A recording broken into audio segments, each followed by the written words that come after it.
Good morning, online academy students, or if you're one of my face-to-face students who is out for whatever reason, quarantine, absence, took a mental health day, decided you needed to see Judge Judy, whatever. If you're not in my room today, here's our plan for Friday, January the 8th of 2021. Our objective says, I can explain both the spoil system and Jackson's fight against the national bank by completing a Google form over a reading and completing page 3 of my digital interactive notebook. So let's start with today's Google form. So once again, you've got a Google form. Let me find my preview version here. You've got a Google form that's going to look like this. And you're going to click this link and it's going to take you to the reading. And just as we've done several times now, you'll go through the reading and you'll go back and forth to the questions. Should be pretty easy. Online students, you guys have been struggling with this. So I'm going to change the way I word this. If you, which is most of you, if you are just in my normal history class, you click regular MOA. If you are in an advanced class, we used to call them pre-AP, now we call it EAS, or if you're GT, you click here, okay? And look at your Google Classroom. If it says EAS GT, you're EAS GT. If it just says MOA, you're regular MOA. Clicking the right button on this Google form makes sure that I give you credit so that I don't miss your score, because it sorts things out. And when I put grades in Gradebook, that's how I find your work. It's really important that you click the right one. If you're one of my students from face-to-face who's home today, your Google form looks different and you just click the number of class periods you're in, okay? So that's how that works. So once you've done the Google form, well, the next thing we're going to do is come to our interactive notebook. You should have already done page 2.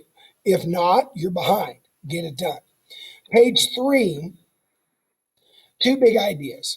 One is called the spoil system, right? So you're asked to define it and give positives and negatives. And in your assignment for the interactive notebook, I give you a link to this slideshow. Slide 3 is about the spoil system. So the way this works is this. For our first 6 presidents, when you had to hire people, you tried to hire the best people you could. And this meant highly educated and experienced people. And a lot of government workers stayed in their jobs no matter who the president was. Well, Jackson worried that we were creating a political class of bureaucrats. Sometimes in modern politics, you'll hear these folks referred to as the deep state. Well, a lot of people trust these folks because they know what they're doing.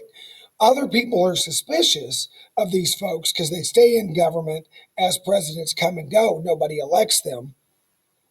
So Jackson fires many of these people and he replaces them with friends and campaign donors. Now, he calls this the spoil system, and it goes to an old soldier saying that to the victor go the spoils. If an army takes over a city, they take prizes for themselves. They take weapons off vanquished enemies. They do whatever they want. They won, right?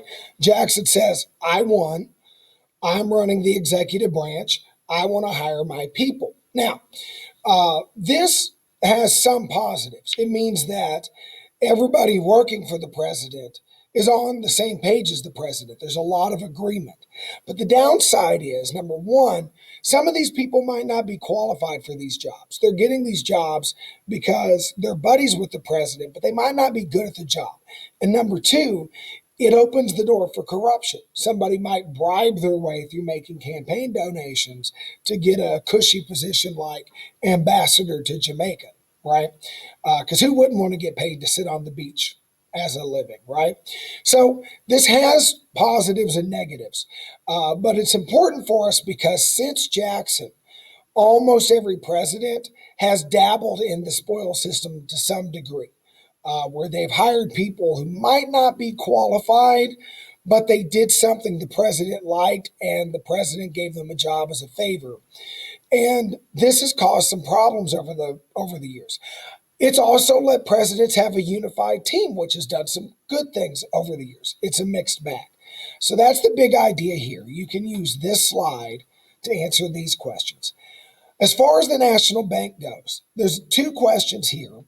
The reading in Google form will help you with those, but I'll also give you a slide. Slide 4 also talks about this. So page 3 should be really easy to do. You've got 2 slides and a reading to help you.